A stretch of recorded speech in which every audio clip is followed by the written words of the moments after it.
بسم اللہ الرحمن الرحیم۔ السلام علیکم، آپ دیکھ رہے ہیں الف نیوز اور میں ہوں آپ کے ساتھ ماجد علی۔ شامل کرتے ہیں پاکستان اور دنیا بھر سے بریکنگ نیوز ہیڈ لائنز۔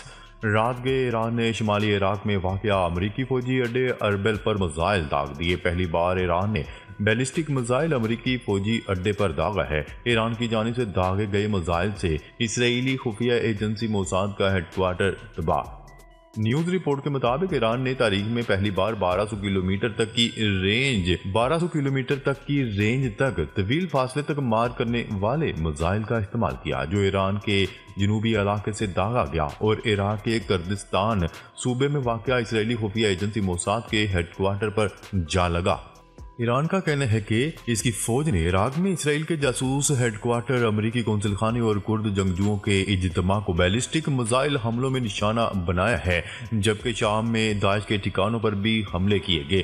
عالمی خبرساں ادارے کی رپورٹ کے مطابق ایران کے پاسداران انقلاب نے شام اور عراق میں اسرائیلی کردوں اور داعش کے متعدد اہداف پر میزائل حملے کیے، جن میں کئی علیحدگی پسند کردوں کی ہلاکت کا دعویٰ کیا گیا۔ ایران کی سرکاری نیوز ایجنسی نے دعویٰ کیا ہے کہ پاسداران انقلاب نے عراق میں کردوں کے زیر انتظام علاقوں کے دارالحکومت اربل میں اسرائیل کی خفیہ ایجنسی موساد کے ہیڈ کوارٹر پر ایران مخالف دہشت گرد گروہوں کے ایک اجتماع پر میزائل داغے، جبکہ اسی طرح یمن کے انصار اللہ حوثیوں نے بھی آج پہلی بار امریکی جہاز پر 3 کروز میزائل داغ دیے، جن میں سے ایک میزائل جہاز کو جا لگا اور جہاز میں آگ لگ گئی۔ اسرائیل کے بعد یمنی حوثیوں نے امریکی برطانوی جہازوں پر حملے شروع کر دیے۔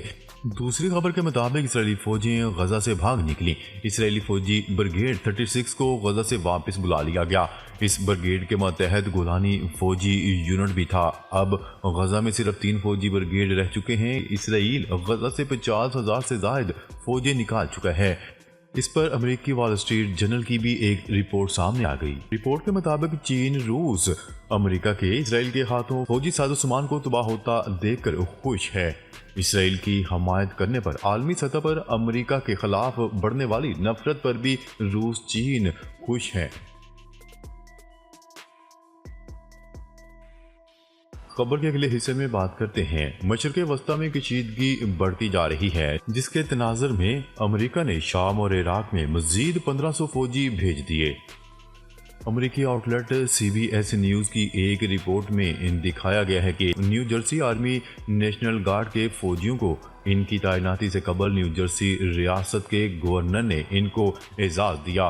مبینہ طور پر 2008 کے بعد سے ان کی سب سے بڑی تعداد ہے۔ فوجی مشرق وسطیٰ جانے سے قبل تربیت کے لیے پہلے ٹیکساس میں فورٹ بیلس جائیں گے۔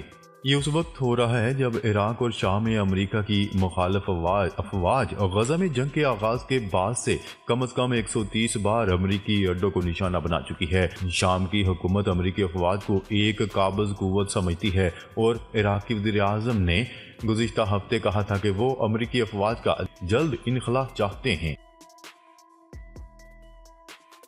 خبر کے اگلے حصے میں بات کرتے ہیں۔ امریکہ اسرائیل کی حمایت کر کے اپنے قومی مفادات کو نقصان نہ پہنچائے، ایران نے خبردار کر دیا۔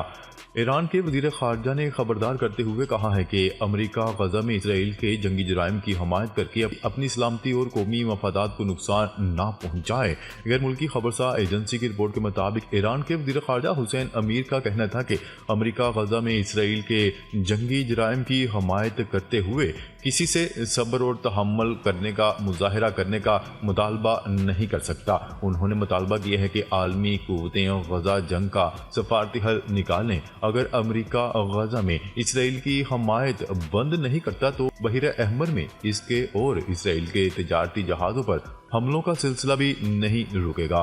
حسین امیر نے خبردار کرتے ہوئے کہا کہ امریکہ اسرائیل کے زوال پذیر وزیر اعظم کے جنگی جرائم کی حمایت کر کے اپنی سلامتی اور قومی مفادات کو نقصان نہ پہنچائے۔ ان کا کہنا تھا کہ یمن کے حوثی رہنما کہتے ہیں جب تک فلسطینیوں کی نسل کشی جاری رہے گی وہ نہ صرف اسرائیل اور امریکی جہازوں بلکہ اسرائیل جانے والے تمام جہازوں کو نشانہ بنائیں گے۔